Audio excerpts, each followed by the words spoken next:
I stand in the executive conference room, watching brown liquid spread across the marble floor. Linda, the CEO's mother, just knocked over her coffee. Deliberately. I saw her eyes meet mine right before she did it. Now she's screaming at me to clean it up. Brandon, her son, and my boss smirks from behind his mahogany desk. Two other executives pretend to study their phones. I look at the puddle. I look at Linda's furious face. I pick up my briefcase and walk toward the door. Linda's voice follows me down the hallway, shrill and venomous. Tomorrow will bring consequences, but I'm prepared for them. Everything is about to change.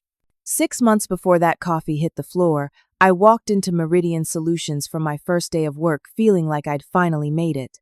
The building stretched 20 stories into the Chicago sky, all glass and steel, with Lake Michigan gleaming in the distance. I was 32 years old with an MBA and 8 years of corporate experience. My new title was Senior Operations Manager. My salary was $115,000 a year. I'd spent 3 months interviewing for this position, impressing everyone with my track record of process optimization and cost savings. At my previous company, I'd saved them $2.3 million through efficiency improvements. I wanted this job because I was tired of being a cog in someone else's machine. I wanted autonomy, real decision-making power, a chance to build something meaningful. Meridian Solutions seemed perfect. They did corporate consulting for manufacturing firms across the Midwest. Growing company? Good reputation? Room for advancement? My first morning, I met my team. Amy was bright and organized, fresh out of grad school. Derek had been with the company for 5 years and knew every system inside and out.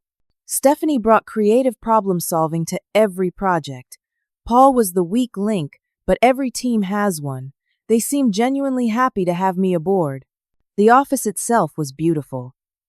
Floor-to-ceiling windows, modern furniture, a break room that looked like something from a tech startup. My office had a view of the lake.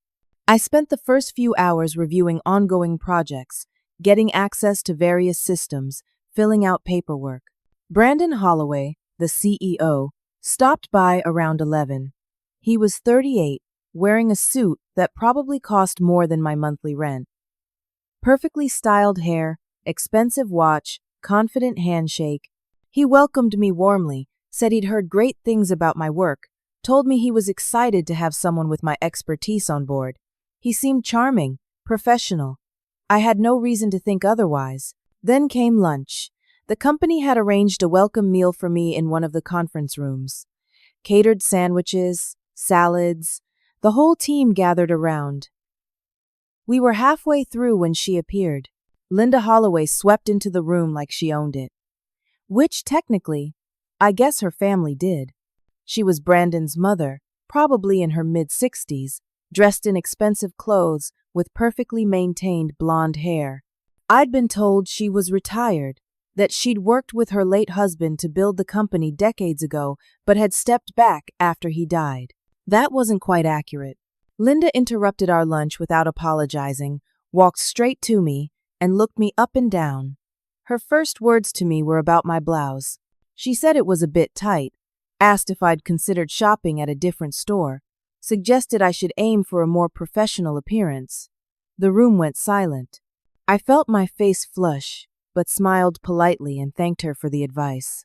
She patted my shoulder like I was a child, offered more unsolicited wisdom about how to really succeed at Meridian, then left as abruptly as she'd arrived. After she was gone, Amy leaned over and whispered that Linda came into the office almost every day.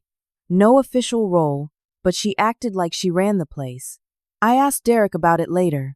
He just shook his head and said to be careful around her. She had Brandon's ear, and she held grudges. The first week was mostly normal. I dove into my work, started mapping out systems and identifying inefficiencies. But I kept noticing Linda. She'd be in the hallways, in the break room, sitting in on meetings she had no reason to attend.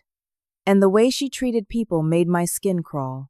She'd ask administrative assistants to run personal errands during work hours, pick up her dry cleaning, make appointments for her salon, call her personal contractors to schedule home repairs. These were skilled professionals, not her personal staff, but they all did what she asked without question. One afternoon near the end of my first month, I watched her berate a junior analyst named Marcus. He was 24, smart, hard-working. His crime was using the wrong coffee mug. Apparently it was Linda's favorite mug, though it came from the communal kitchen cabinet. She tore into him in the middle of the open office area, loud enough for everyone to hear. Called him careless and disrespectful.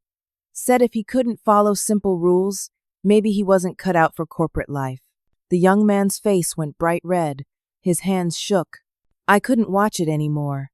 I walked over and told Marcus I needed him for an urgent project review. Right now. He grabbed his laptop and practically ran after me to the conference room. Linda stared at me, her eyes cold. That evening, I got an email from Patricia, the HR director. It was professionally worded, but the message was clear.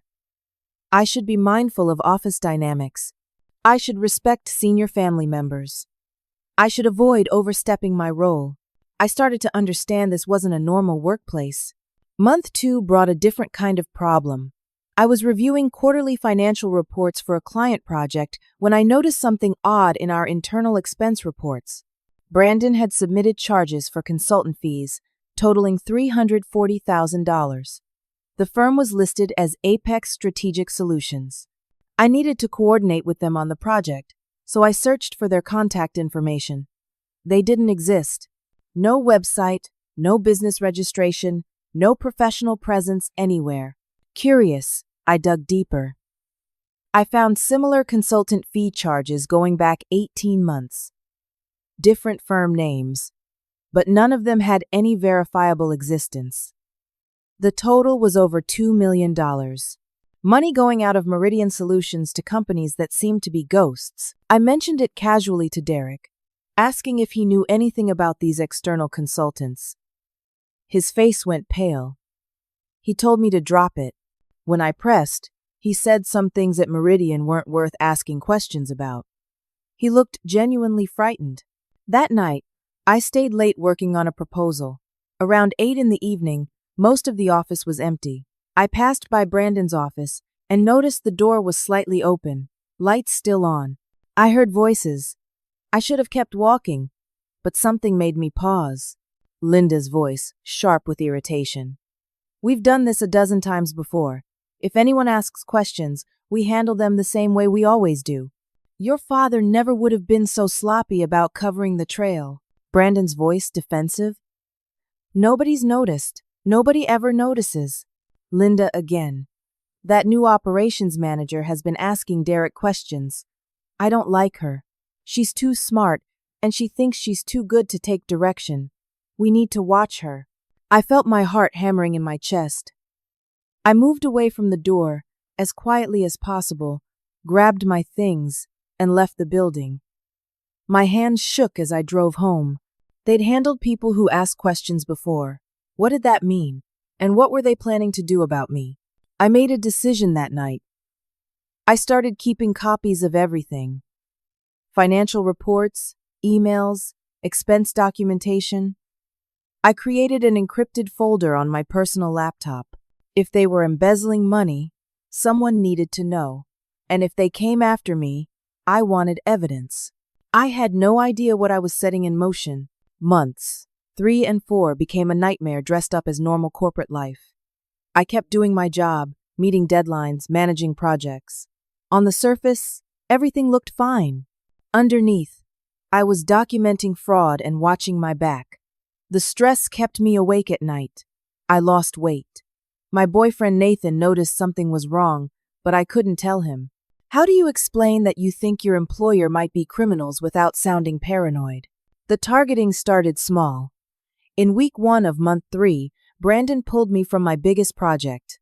I'd been leading a major consulting engagement with a manufacturing firm in Wisconsin, a 6-month timeline, prestigious client, the kind of project that builds careers. He reassigned me during a team meeting without explanation, just said there'd been a strategic reallocation of resources. When I asked privately what that meant, he gave me corporate speak about flexibility and changing priorities. My replacement was someone with half my experience. My new assignment was an inventory audit. Tedious, minor, the kind of work an entry-level employee could handle.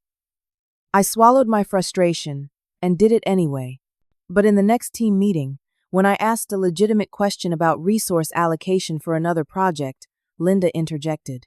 She was sitting in the corner of the room, not even officially part of the meeting. She said maybe I wasn't as capable as my resume suggested. Maybe I needed to focus on smaller tasks until I proved myself. The room went silent. Brandon didn't contradict her. Week 3 brought a formal performance review. Patricia called me into her office looking uncomfortable. There was a written warning in my personnel file. For insubordination, the incident with Marcus and the coffee mug, the one where I'd helped him escape Linda's abuse. I'd never received a verbal warning first. I'd never been told this was even an issue. According to company policy, written warnings required prior verbal counseling. I pointed this out. Patricia said Linda had insisted the incident be documented immediately. She suggested I think carefully about my future at Meridian and whether I was a good cultural fit. I understood what was happening. They were building a paper trail, creating justification to fire me. All because I'd asked questions about money that was disappearing into fake companies. The following week, my team was dismantled. Derek was moved to a different department. Amy and Stephanie were reassigned. I was left with Paul, who everyone knew was incompetent, and 2 brand new hires named Jennifer and Kyle, who'd never worked in corporate consulting before. My ability to do good work was being systematically destroyed. Then Linda started with the degrading tasks. She'd catch me in the hallway and ask me to pick up lunch for board meetings, to refill the copy machine, to organize the supply closet. These weren't part of my job description. I had an MBA and 10 years of experience, but I did them, keeping my face neutral, documenting each instance, making copies of every demeaning email, every inappropriate request. I tried going through proper channels. I scheduled a private meeting with Brandon to discuss my concerns about being reassigned. He leaned back in his leather chair and told me I needed to be a team player. He said my attitude had been noted by multiple people. He implied I was being difficult and should reconsider my approach if I wanted to succeed at Meridian. There was a veiled threat in every word. I went to Patricia about the performance warning. She said her hands were tied. Linda was family. She suggested I think about whether this environment was right for me. The message was clear: leave quietly or be pushed out. I tried the CFO, a man named Robert who'd been with the company for 20 years. I carefully brought up some questions about the consultant fees, framing it as needing clarification for a project. He cut me off immediately, told me that was above my pay grade. His face went pale. He said I should focus on my assigned work and stop asking questions about things that didn't concern me. I realized he either knew about the fraud or was too terrified to acknowledge it. My personal life started crumbling. Nathan and I had been together for 2 years. He was a high school teacher, good man, stable and kind. He could see I was stressed, but I couldn't explain why. I was bringing the anxiety home, snapping at him over small things, distant and preoccupied. We had our first real fight. He thought I was unhappy with our relationship. I couldn't tell him it was work destroying me from the inside. Everything came to a head in week 7 of month 3. I was working late. Most people had gone home. I needed to access a shared drive for a project file.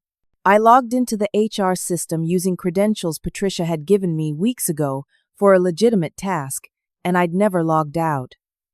The system was still showing her access level. I shouldn't have looked, but something made me click on the personnel folder. I found a file with my name on it. Inside were performance reviews I'd never signed, emails I'd never written, complaints from team members I'd never received.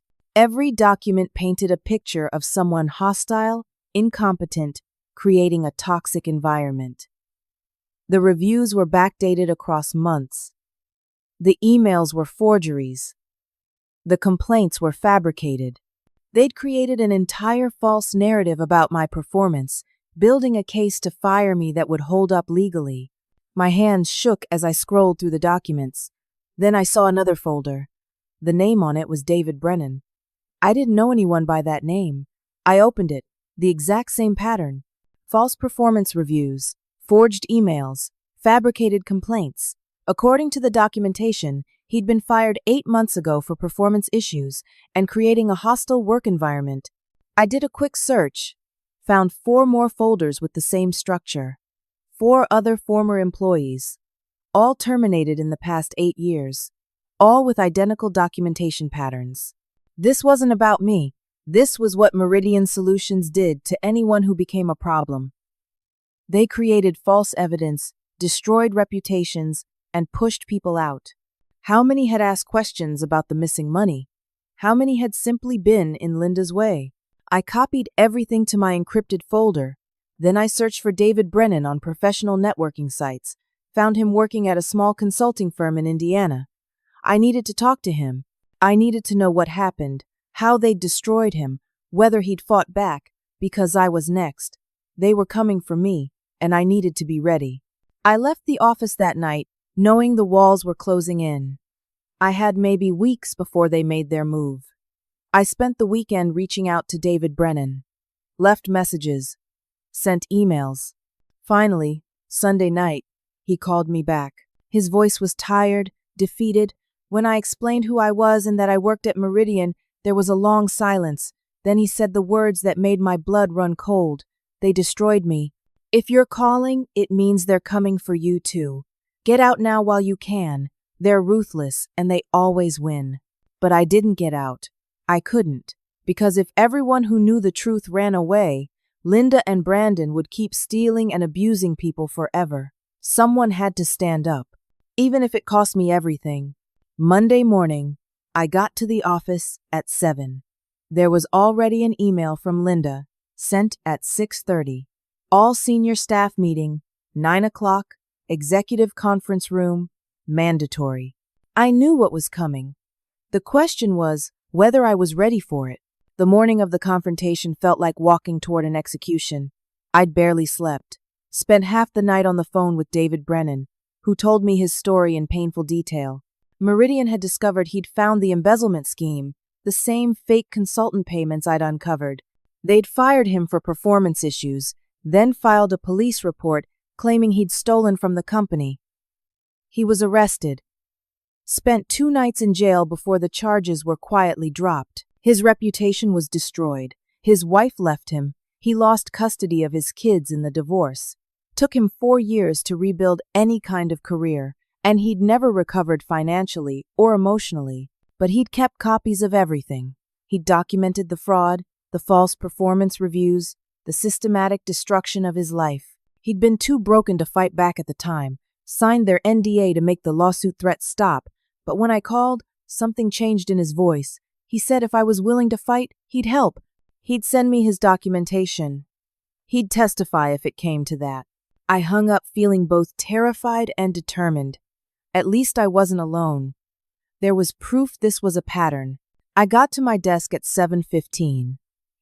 The email from Linda glowed on my screen like a threat. I had less than 2 hours before the mandatory meeting.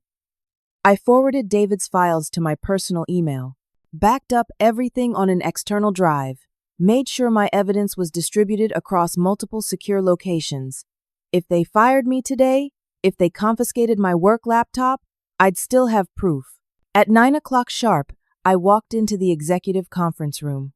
Brandon sat at the head of the table in his $1,000 suit, looking smug. Linda was in the chair beside him, dressed like she was attending a country club luncheon. 6 other senior staff members filled the remaining seats.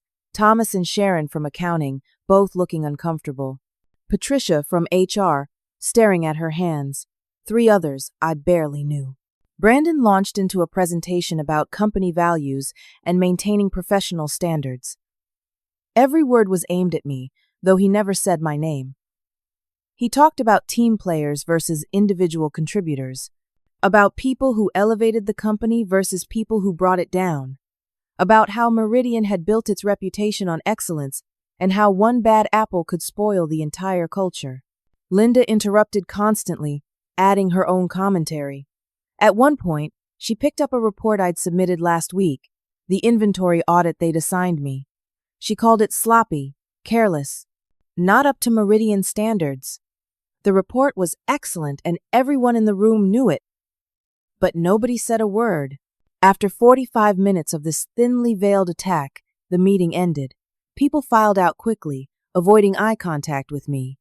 Patricia touched my arm as she passed and whispered an apology. It didn't help.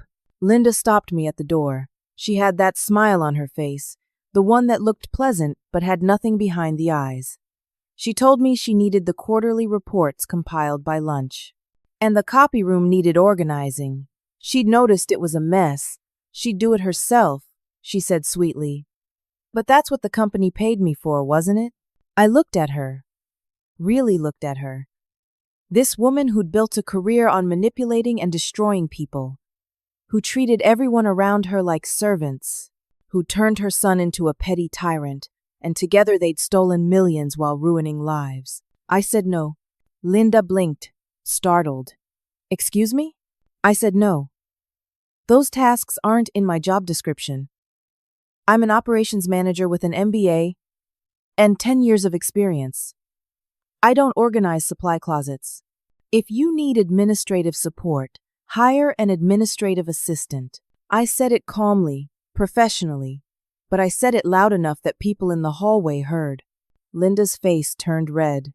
She opened her mouth, closed it, opened it again. Nobody had ever refused her. Not in front of witnesses, not on her home territory. She told me we'd see about my attitude. Then she stormed toward the executive conference room. I spent the next few hours at my desk, working on actual projects, ignoring the whispers and stares. Around 2 p.m, Linda appeared. She walked straight to my desk, her face tight with fury. She announced loudly that we needed to have a discussion in the conference room. Now, I followed her. Brandon was already there, lounging in his chair like a king on a throne. Linda started ranting the moment the door closed. About entitled millennials who didn't understand respect. About people who thought they were too good to follow instructions. About how she'd helped build this company, and she wouldn't tolerate insubordination from someone who'd been here less than half a year. I stayed silent. Let her rant. Brandon watched with that smirk on his face. Then Linda picked up her coffee cup. Full cup, steaming hot. She was holding it over the conference table, but her eyes were locked on mine. She said this was exactly the kind of attitude problem they'd been documenting. Said I needed to learn my place. Then she tipped the cup. Coffee poured out, splashing across the marble floor. Dark liquid spreading in a puddle. She slammed the empty cup down and screamed at me. Clean that up! The room went silent except for coffee dripping off the edge of the table. Thomas and Sharon had been working at the far end of the conference room, pretending not to listen. Now they froze. Everyone was watching. I looked at the spreading puddle. I looked at Linda's furious, triumphant face. I looked at Brandon, smirking behind his mahogany desk, enjoying the show. I looked at the 2 executives who were witnessing this abuse and doing nothing. I picked up my briefcase, turned toward the door. Linda's voice rose to a shriek. Where do you think you're going? I gave you an order. You clean that up right now. I kept walking, reached for the door handle. Linda screamed that I was finished. Finished at Meridian. Finished in this industry. She'd make sure I never worked in Chicago again. I walked out. Didn't respond. Didn't look back. I heard Linda's voice echoing down the hallway as I headed for the elevator. Other employees stared as I passed. Some looked shocked. Some looked sympathetic. Most looked scared. I made it to my car before I started shaking. Adrenaline crashed through my system. I'd just walked out on a major confrontation with the CEO's mother. I'd essentially quit, or gotten myself fired. There was no coming back from that. I drove home in a daze, called my attorney, Margaret Sullivan, and left a detailed voicemail about everything that had just happened.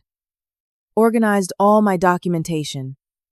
financial records showing embezzlement, emails, false performance reviews, evidence of Linda's systematic abuse, contact information for David Brennan and the other former employees I'd identified, evidence of witness intimidation and fraud going back years.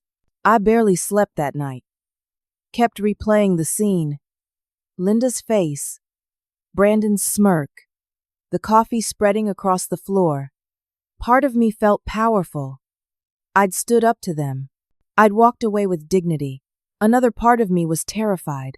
I'd just made myself a target of people who destroyed lives before. David's story played in my head. Arrested, divorced, lost his kids, took years to recover. My phone buzzed at 8 the next morning. Email from Patricia. Subject line, urgent, report to HR immediately upon arrival. I knew what was coming. I got dressed carefully, professional clothes like armor, printed copies of key documentation, and put them in my briefcase. Took a deep breath and drove to Meridian for what I knew would be the last time as an employee. I arrived at 9. The office felt different. People avoided looking at me. Word had spread about yesterday's confrontation. I was the woman who defied Linda Holloway and lived to tell about it. For now, Patricia met me in the lobby. She looked miserable. Led me to a conference room. Not the one from yesterday. A different one. Bigger, more formal. Brandon was already seated at the head of the table. Linda sat beside him, looking satisfied. Patricia took a seat along the wall, clearly there, as a witness, but not a participant. And there was a fourth person, a man in his 50s, expensive suit, leather briefcase, cold eyes. He introduced himself as Gerald Foster, attorney for Meridian Solutions. Nobody offered me coffee. Nobody asked how I was doing. This wasn't a meeting. It was an execution. Brandon didn't waste time on pleasantries. Casey, your behavior yesterday was the final incident in a pattern of insubordination and poor performance. We're terminating your employment effective immediately. He slid a folder across the table. Termination paperwork. Effective date, today. Reason: gross insubordination and failure to meet performance standards. Linda leaned forward, her voice dripping with fake sweetness. You never quite fit our culture, dear. We have very high standards here. This just wasn't the right environment for you. Gerald opened his briefcase and added another document. Standard termination agreement. 1 week severance. In exchange, I'd have to waive all legal claims against Meridian. Sign an NDA. Agree never to disparage the company publicly. I read through it carefully. Every word was designed to silence me. I looked up. I'd like my attorney to review this before I sign anything. Gerald's expression didn't change. It's a standard agreement. Nothing unusual. Unless you're planning to cause problems for the company? Brandon leaned back in his chair. You don't need an attorney, Casey. Just sign the papers and move on. We can all part ways professionally. Linda's voice turned sharp. Or we could make things very difficult for you, dear. Your choice. Sign, take your severance, leave gracefully, or refuse and face the consequences. I felt my heart pounding but kept my face calm. I'm not signing anything without legal counsel. The room temperature seemed to drop. Brandon and Linda exchanged a look. Gerald started to say something about how this was standard procedure and I was being unnecessarily difficult. Then there was a knock on the door. Everyone turned. A young man in a courier uniform opened the door, holding an envelope. He looked uncomfortable, like he'd walked into something tense. He checked a paper in his hand. I have a delivery for Gerald Foster, attorney for Meridian Solutions? Gerald looked confused. I didn't order any delivery. The courier walked over, held out the envelope. Sign here, please. Gerald signed automatically, took the envelope. It was from Sullivan and Associates, Margaret's law firm. Official letterhead visible through the window. He opened it, pulled out several pages, started reading. His face went white. His glasses slid down his nose. He looked up at me, then at Brandon, then back at the letter. Read it again like he couldn't believe what he was seeing. Brandon leaned forward. What is it? Gerald swallowed hard. It's a formal notice from her attorney. She's filed a whistleblower complaint with the Securities and Exchange Commission regarding financial fraud at Meridian Solutions.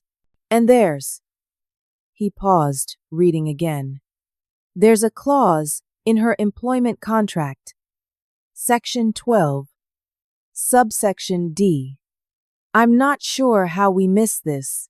Brandon snatched the letter from his hands, started reading, his face changing from confusion to anger to something close to panic. Linda grabbed it next. Her perfectly made-up face went pale as she read. I spoke calmly into the silence. Your father, Brandon. William Holloway. He put that clause in place 20 years ago after a scandal almost destroyed this company. Any senior employee who reports illegal activity and is terminated within 6 months of reporting is entitled to retained employment and a stake in company ownership pending investigation. It's called the Conscience Clause.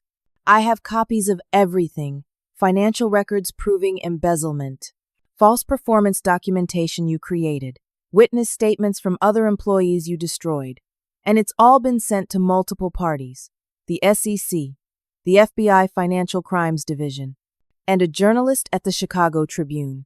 The room was silent except for someone's breathing. Might have been mine. I stood up, picked up my briefcase, looked at each of them in turn. I'll see you in court. I walked out, leaving them in stunned silence.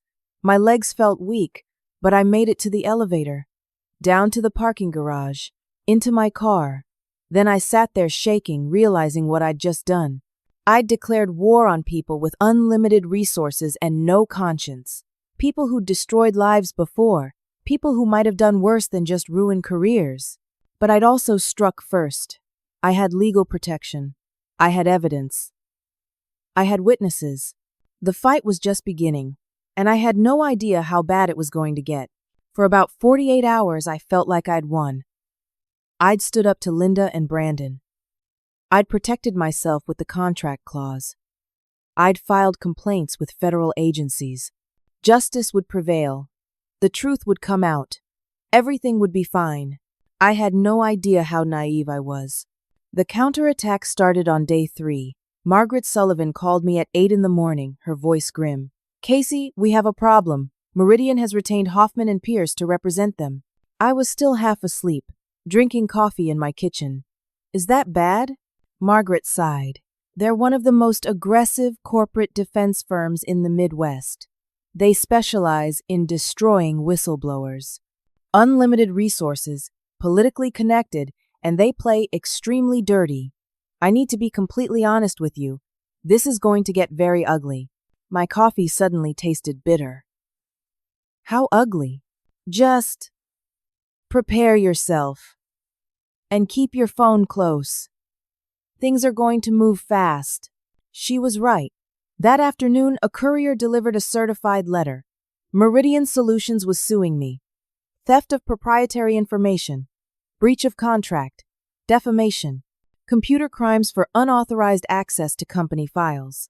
They were seeking $5 million in damages. $5 million. I had about $12,000 in savings. I called Margaret. She sounded tired. This is a SLAP suit. Strategic lawsuit against public participation. It's designed to intimidate you and drain your resources.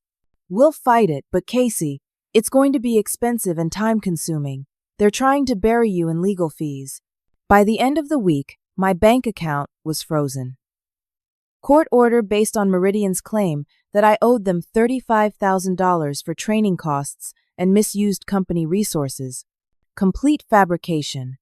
But the freeze stood while it was litigated. I couldn't access my own money. Couldn't pay rent. Couldn't buy groceries. I had to borrow $500 from Nathan just to survive the week. I'd lined up 3 job interviews before the lawsuit. All 3 companies sent rejection emails within days. I later learned through a contact that Meridian was calling anyone who requested my references. They weren't saying anything directly actionable, just carefully worded implications. Casey Walsh is involved in litigation. There were concerns about her ethical judgment.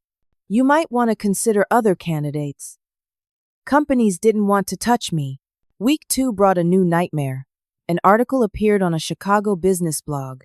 The headline, "Disgruntled Employee Makes False Claims Against Respected Local Firm." It didn't name me directly, but anyone who knew the situation could identify me. The article painted me as incompetent, vindictive, someone who'd been fired for legitimate performance issues and lashed out with baseless accusations. The comment section filled with speculation about my character and mental stability. My professional network started crumbling. Former colleagues from my old job stopped responding to messages. Someone from my MBA program called to say maybe they shouldn't list me as part of the alumni network right now, just until this legal situation resolved. People I'd known for years were distancing themselves like I had a contagious disease. Nathan was supportive, but I could see the stress building. We were living on his teacher salary, which wasn't meant to support 2 people. He'd come home from school exhausted, and I'd be pacing the apartment obsessing over legal documents. We barely talked about anything except the case.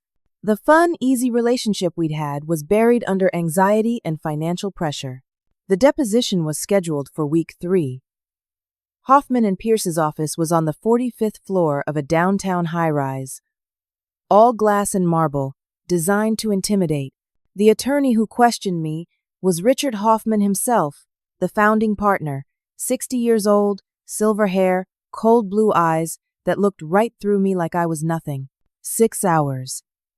He grilled me for 6 solid hours. Every detail of my life was examined.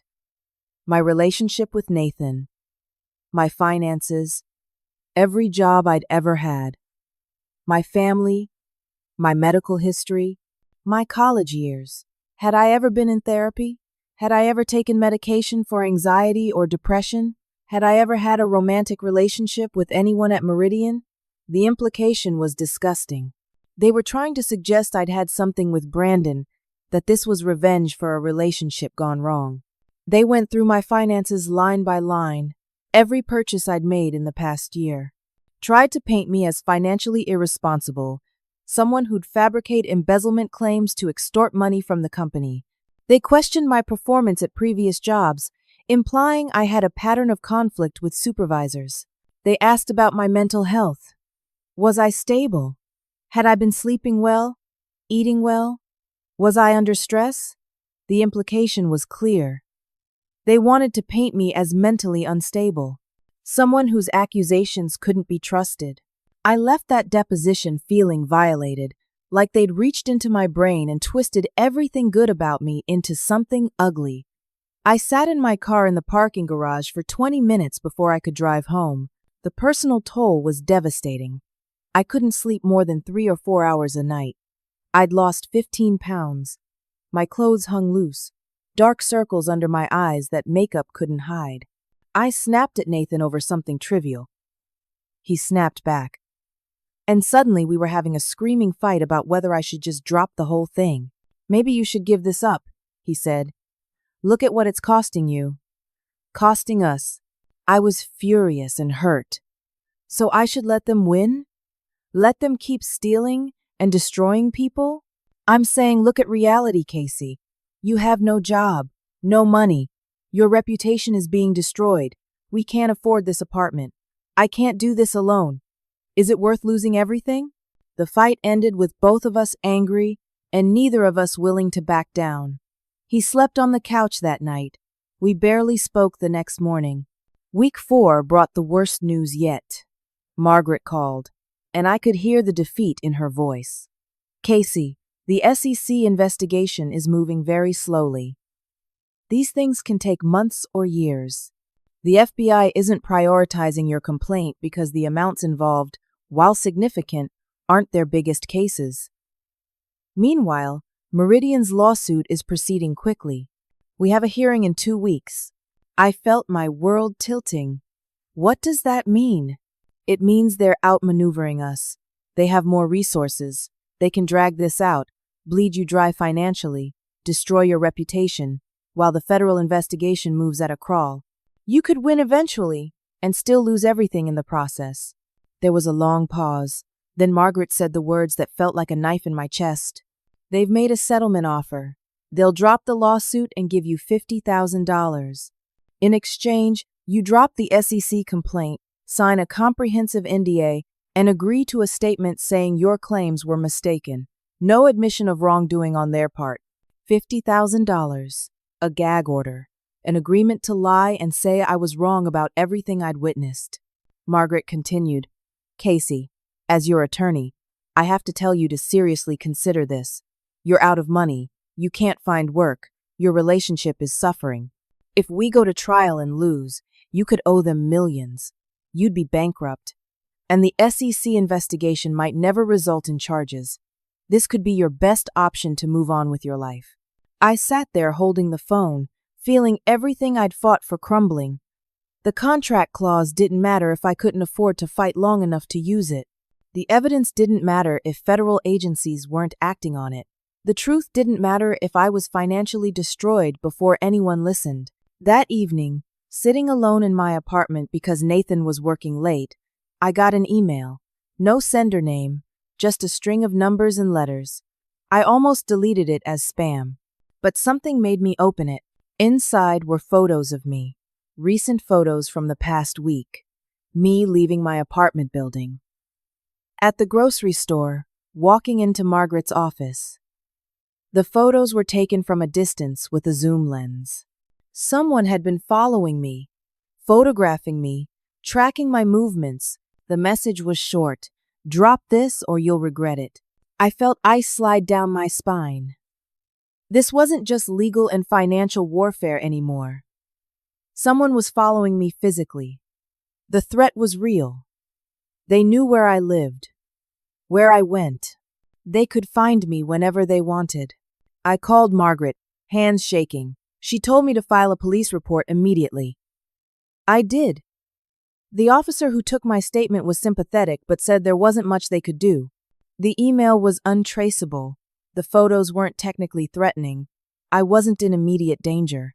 They'd keep a record of the report, but without more evidence, they couldn't investigate. I sat in my apartment that night with all the lights off, curtains drawn, feeling like prey. I'd gone from triumph to terror in less than a month. I had no money, no job. My lawyer was advising me to give up. My relationship was falling apart, and now someone was following me, making sure I knew I was vulnerable. David Brennan's words echoed in my head. They destroyed me. They always win. I'd walked out of that conference room feeling powerful, like I'd struck a blow for justice. Now I was cowering in the dark, terrified and alone, wondering if I'd made a terrible mistake, wondering if Nathan was right, wondering if Margaret was right. Maybe some battles can't be won. Maybe I should take the money and run before things got even worse. I didn't know how they could get worse, but I was about to find out. At my absolute lowest point, when I was seriously considering signing away my integrity for $50,000 and the slim hope of rebuilding my life, I remembered something. David Brennan had sent me files. In the chaos of the lawsuit and depositions and threats, I'd never fully reviewed everything he'd sent. I opened his files at 2 a.m, unable to sleep, jumping at every sound outside my window. Most of it was documentation I'd already seen. The embezzlement evidence, false performance reviews, the pattern of destruction Meridian used on employees who asked questions. But then I found a note buried in the files. A note addressed to whoever might read this someday. I found others. I wasn't the first. Check the file named Project Cleanup. I opened it with shaking hands. David had compiled a list of 5 former Meridian employees over 8 years. All fired suddenly. All forced to sign NDAs. All threatened with legal destruction. He had contact information for 3 of them. I spent the next day calling numbers. Most were disconnected, but 3 went through. The first was Angela Torres.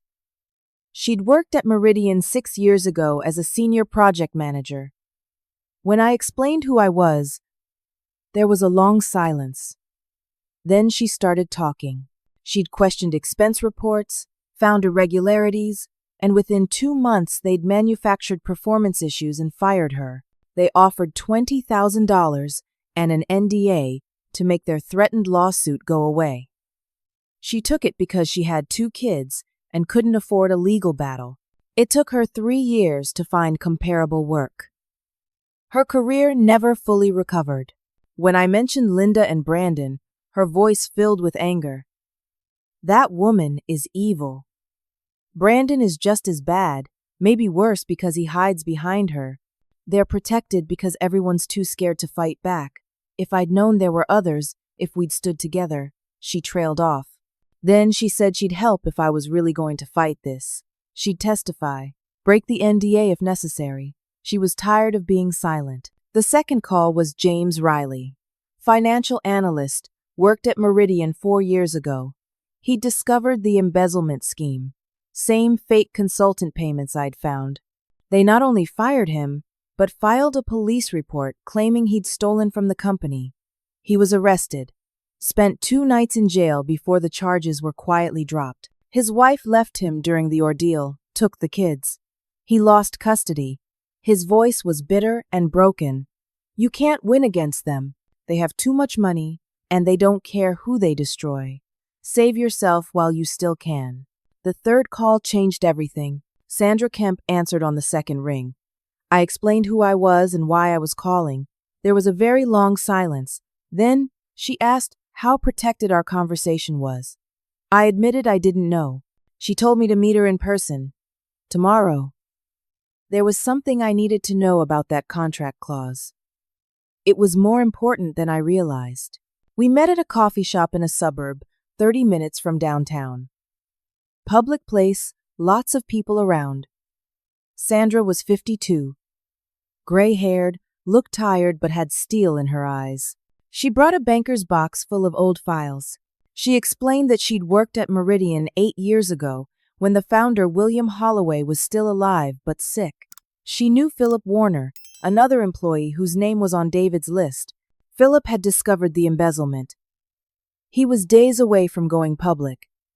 Then he fell from his apartment balcony. 12 stories. Died instantly. Police ruled it suicide. He'd been depressed, seeing a therapist after Meridian fired him and destroyed his reputation. But Sandra always wondered. Philip had told her he had evidence. He was going to bring down Linda and Brandon. Then, suddenly, he was dead.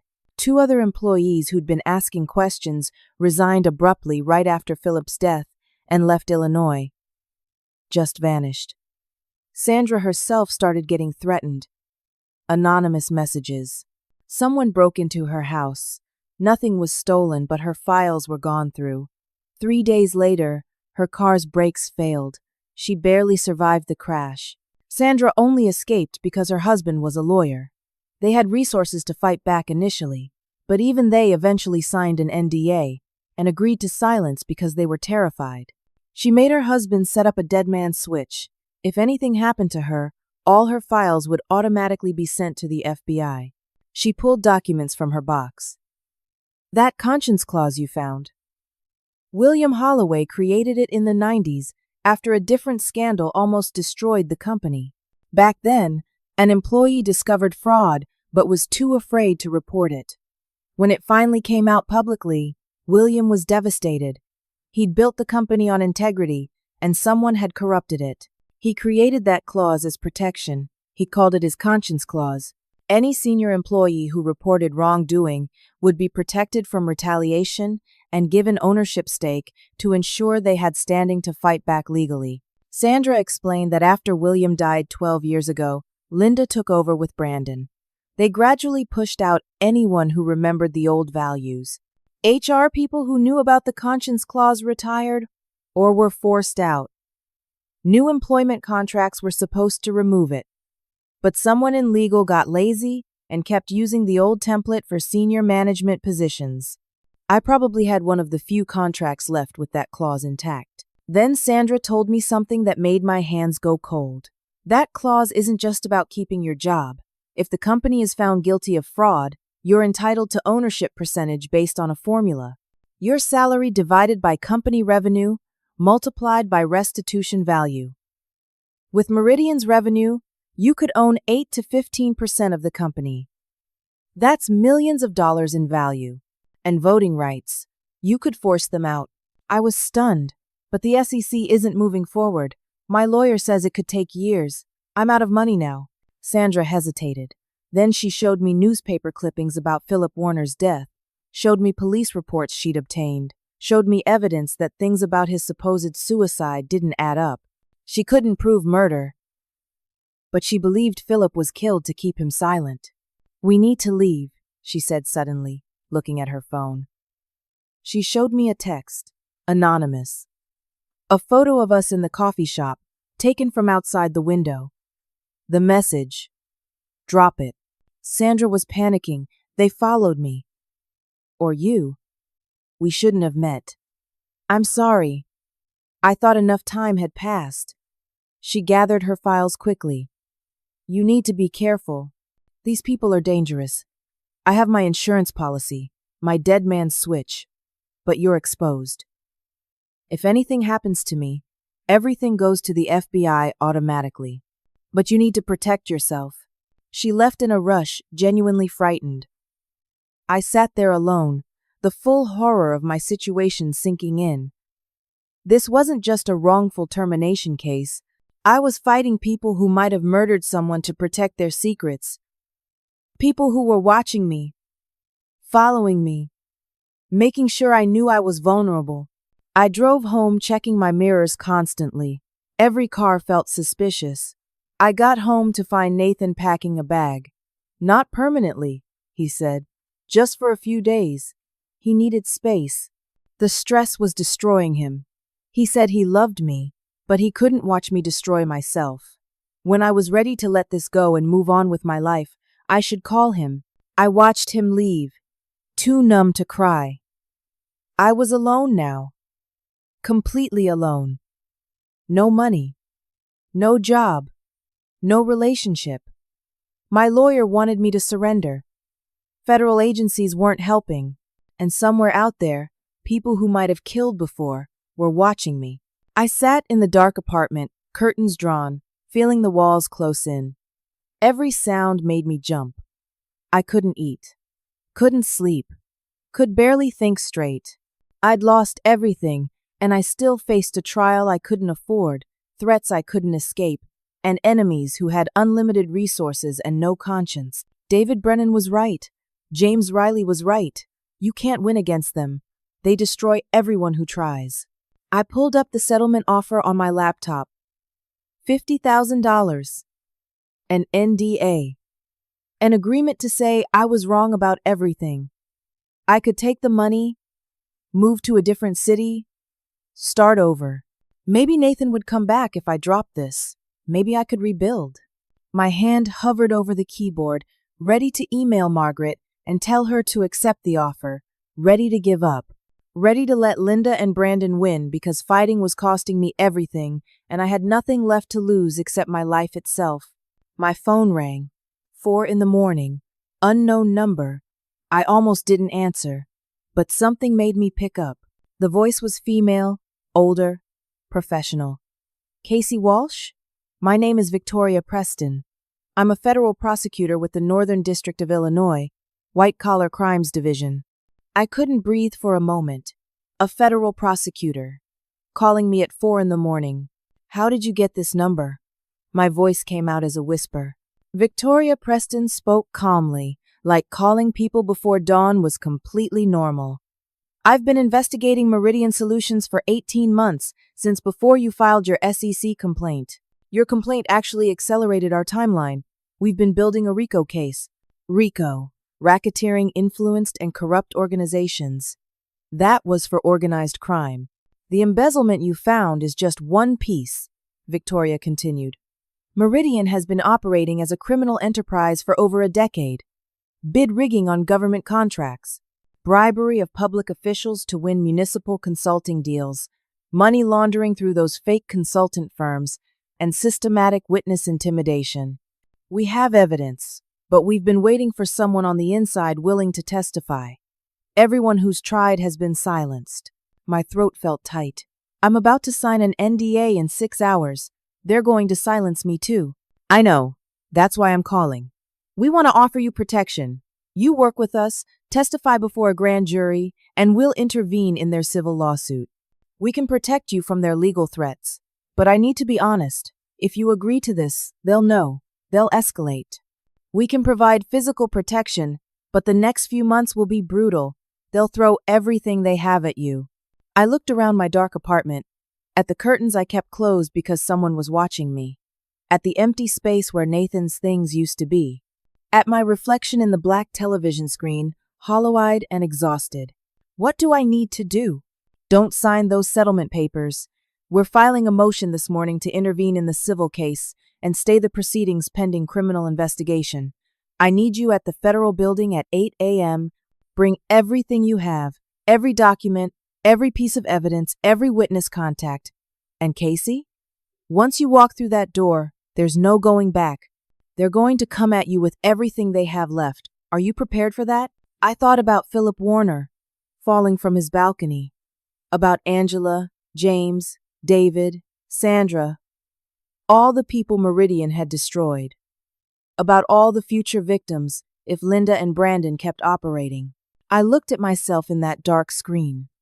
I barely recognized the woman staring back, but underneath the fear and exhaustion, something stirred.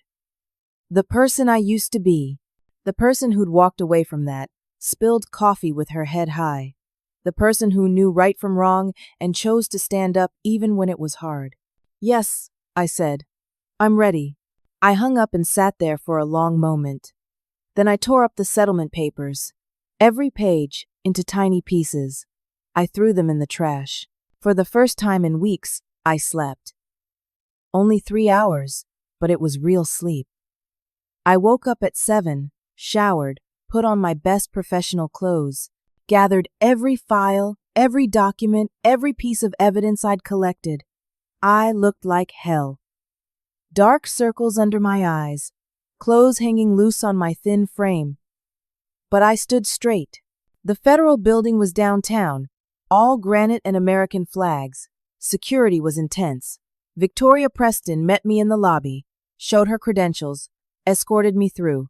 She was in her 50s, gray suit, short hair, sharp eyes that missed nothing. She looked like someone who didn't lose cases. We spent 6 hours going through everything. My evidence, David's files, contact information for Angela, James, and Sandra, financial records showing the embezzlement scheme, documentation of false performance reviews, and witness intimidation. Victoria had her own files, far more extensive than mine. She showed me evidence of bribery, bid rigging, money laundering. Meridian had been corrupt for years, and Linda and Brandon were at the center of it all. A grand jury was being convened. I'd testify. So would the other victims, once they knew there was real federal protection. The case was solid. Victoria was confident about indictments, but she warned me again. They're going to fight back hard. We'll provide security. Regular check-ins, panic button. But they're going to destroy your reputation even further. They'll claim you're making this up for money. They'll dig into every aspect of your life. Their lawyers will make the deposition you already sat through look pleasant. Can you handle that? I thought about everything I'd already survived. The fear, the isolation, the financial destruction, being followed and threatened, losing Nathan, losing everything. I've already lost everything, I said. What else can they take? Victoria looked at me with something like respect. Don't underestimate them. They'll find things, but we'll be with you every step. The next 2 months were exactly as brutal as Victoria promised. Meridian's lawyers went nuclear. They filed motion after motion trying to stop the criminal investigation. They claimed I'd stolen evidence. They claimed I'd hacked company systems. They tried to get me arrested for computer crimes. The FBI shut that down, but it was terrifying every time. They hired a PR firm that destroyed me in the media. Anonymous sources claimed I'd been fired for sexual harassment, for theft, for creating a hostile workplace. My name was dragged through every Chicago business blog, comments sections filled with attacks on my character. Old classmates sent messages asking if the rumors were true. They went after the other victims too. Angela got threatened with a lawsuit. James received anonymous messages reminding him of his previous arrest. Sandra's house was vandalized. But Victoria's team provided protection, security details, legal support, and slowly, the victims started coming forward publicly, breaking their NDAs, testifying to the grand jury. The media narrative began to shift. A journalist at the Tribune who dropped the story initially picked it back up after seeing multiple victims come forward. She wrote a detailed piece about Meridian's pattern of abuse. Other former employees reached out with their own stories. The weight of evidence became impossible to ignore. I lived in a safe house for 6 weeks. Marshals rotating shifts outside. I couldn't go to my apartment. Couldn't see Nathan even though he'd called 3 times trying to apologize. I was isolated again, but this time I wasn't alone. Victoria checked in daily. Angela, Sandra, and David formed a group chat where we supported each other. Margaret Sullivan stayed on as my civil attorney, working closely with the federal prosecutors. The grand jury handed down indictments on a Tuesday morning in late fall. I watched the news conference from the safe house. Victoria stood at a podium surrounded by FBI agents and announced charges against Brandon Holloway, Linda Holloway, their attorney Gerald Foster, the CFO Robert, and several others. Wire fraud, money laundering, racketeering, witness intimidation, bribery, the list went on. Meridian's stock plummeted, clients fled, employees resigned. The company that had seemed so powerful, so untouchable, collapsed in a matter of days once the truth came out. Brandon and Linda were arrested. I watched footage of Linda being led out of the Meridian building in handcuffs, her perfect hair disheveled, her makeup running. She looked smaller somehow, less terrifying, just a cruel woman facing consequences for the first time in her life. The federal case moved faster than anyone expected. With overwhelming evidence and multiple cooperating witnesses, prosecutors didn't need a long trial. Brandon and Linda both took plea deals to avoid even harsher sentences. Brandon got 14 years in federal prison. Linda got 9 years. The others received sentences ranging from 3 to 7 years. The civil case resolved as part of the criminal proceedings. Margaret negotiated settlements for all the victims. The conscience clause in my contract was validated. With Meridian guilty of fraud, I was entitled to my ownership stake. An independent valuation determined I was owed 12.3% of the company, but Meridian Solutions was effectively worthless by that point. Facing asset seizure, criminal penalties, 0 clients, reputation destroyed. The company was liquidated, assets sold off to repay defrauded clients and settle victim claims. My settlement ended up being $4.7 million after everything was calculated and liquidated. Angela got $750,000. James got $1.2 million, enough to finally afford the custody battle for his kids. Sandra received $800,000. David got $900,000. Other victims received smaller amounts. None of it would fully compensate for what was taken from us, but it was something. More importantly, it was justice. 2 years after walking out of that conference room with coffee spreading across the floor, I sat in my new office and thought about everything that had happened. The office belonged to the Conscience Project, a nonprofit I'd founded with part of my settlement money. We provided legal support and resources to corporate whistleblowers, helped employees document wrongdoing safely, connected victims with attorneys and federal resources, offered emotional support through the trauma of standing up to powerful people. Margaret Sullivan joined as legal director, taking a pay cut from her private practice because she believed in the mission. Sandra came on board to handle outreach to victims. David managed operations. Angela served on the board of directors. We'd built something meaningful from the ashes of our destroyed careers. My apartment now had windows I actually opened. I'd moved to a safer neighborhood, bought furniture that felt like home. I saw a therapist twice a week for the PTSD. I still checked locks twice and looked over my shoulder more than I should. But I was healing. Slowly. Nathan and I had tried to reconnect after everything ended, but too much had changed. We met for coffee a few months after the trials concluded. He apologized for leaving when things got hard. I thanked him for being honest about what he could handle. We agreed we'd grown in different directions. He was a good man who wanted a simple life. I'd become someone who couldn't ignore injustice even when fighting it cost everything. We parted as friends. I was okay with that.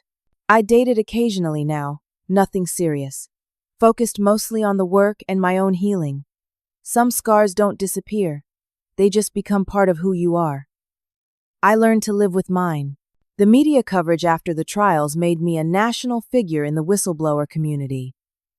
I did interviews, spoke at conferences, testified before Congress about the need for stronger protections.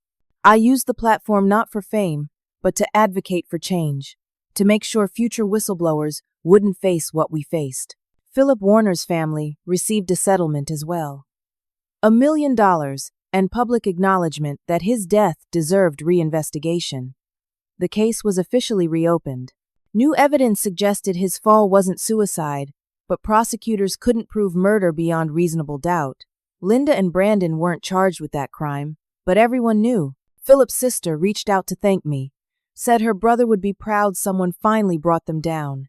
That conversation made me cry for an hour, but they were good tears, healing tears. I thought about everything I'd learned through this ordeal, the lessons that came at such a brutal cost. Doing the right thing isn't clean or easy. It doesn't come with a neat timeline or guaranteed success. It cost me 6 months of hell. Cost me my savings, my job, my relationship, my sense of safety. I had nightmares for over a year. I developed anxiety that required medication and therapy. I lost friendships and professional connections that would never be restored. But I also learned that courage isn't the absence of fear. It's acting despite being terrified. It's standing up even when you're shaking. It's choosing integrity when giving up would be so much easier. I learned that justice isn't fast. It's not guaranteed. The systems we trust can fail us. I filed complaints that went nowhere for months. I sat through depositions designed to humiliate me. I watched the legal system get weaponized by people with more money. But I also learned that persistence matters. Eventually, if you hold on long enough, if you refuse to be silenced, the right people notice. Victoria Preston was out there building a case the whole time I thought I was alone. Sometimes help comes from unexpected places, just when you need it most. I learned the power of community. I couldn't have survived this alone. Margaret believed in me when I couldn't afford to pay her. Angela, Sandra, David, and James stood up when they were terrified, because we stood together. Victoria and her team provided protection and support through the darkest times. No one wins these battles alone. We need each other. I learned that evil succeeds when good people are too afraid to act. Linda and Brandon destroyed lives for over a decade because everyone who discovered the truth was too frightened to fight back. I understood that fear. I felt it every single day. But I also learned that evil can be defeated when people find the courage to stand together, even when the cost is high. And I learned about the conscience clause, William Holloway's final gift, planted decades earlier, waiting for someone brave enough to use it. Sometimes the tools we need to fight injustice are already there, hidden in plain sight. We just need the courage to find them and the determination to use them. My computer pinged with a new email. I opened it and read a message from a woman named Rachel who worked at a tech company in San Francisco. She'd discovered financial fraud at her company. She was terrified to report it. She'd found the Conscience Project online and was asking for help. Her words could have been mine 2 years ago. The fear, the isolation, the desperate hope that someone would believe her. I picked up the phone and called her immediately. Hi, Rachel. This is Casey Walsh from the Conscience Project. I got your email. First thing I want you to know is you're not alone. Second thing is, you can win this. Let me tell you how. As I talked Rachel through documenting evidence safely, connecting with the right federal agencies, finding legal representation, I felt a sense of purpose I'd never experienced in corporate life. The ordeal I'd survived wasn't meaningless. Every moment of fear and pain led to this, the ability to help others survive what I'd survived. The knowledge that Philip Warner and countless other victims would be remembered, their suffering wouldn't be forgotten. The office door opened. Margaret walked in with coffee and files for another potential client. Sandra was on a call with a journalist working on a story about corporate whistleblower protections. David was reviewing case documentation. We'd helped 32 whistleblowers in the past 18 months. 12 cases had resulted in federal charges. 5 major corporations were under investigation. Hundreds of victims were getting justice. I looked around at what we'd built from the ashes of my destroyed career. Thought about Linda screaming at me to clean up that coffee. Thought about walking out with my head high. Thought about the moment in that dark apartment when I almost gave up and signed the settlement. I made the right choice. The hard choice. The choice that cost everything but gave me something money couldn't buy. The knowledge that I stood for something when it mattered. In the end, I learned that integrity isn't about never falling down. It's about what you do when you're on the ground. Whether you stay down or stand back up. Whether you choose convenience or courage when everything is at stake. I chose to stand. And that made all the difference. If you've ever faced a situation where you had to choose between what was easy and what was right, I'd love to hear your story in the comments below. Have you ever had to stand up to someone powerful? What gave you the courage to do it, or what held you back? Your experience might help someone else who's struggling with a difficult choice right now. And if this story resonated with you, please consider liking this video and subscribing to the channel. Share it with someone who might need to hear that standing up for what's right is possible, even when it's hard. Your support helps us reach more people and reminds all of us that we're not alone in these fights. Thank you so much for listening to my story. I hope it gives you strength when you need it most. Remember that courage isn't the absence of fear. It's choosing to act despite being afraid. Stay strong, stay true to yourself, and never let anyone make you believe that doing the right thing isn't worth the cost, because it is, always.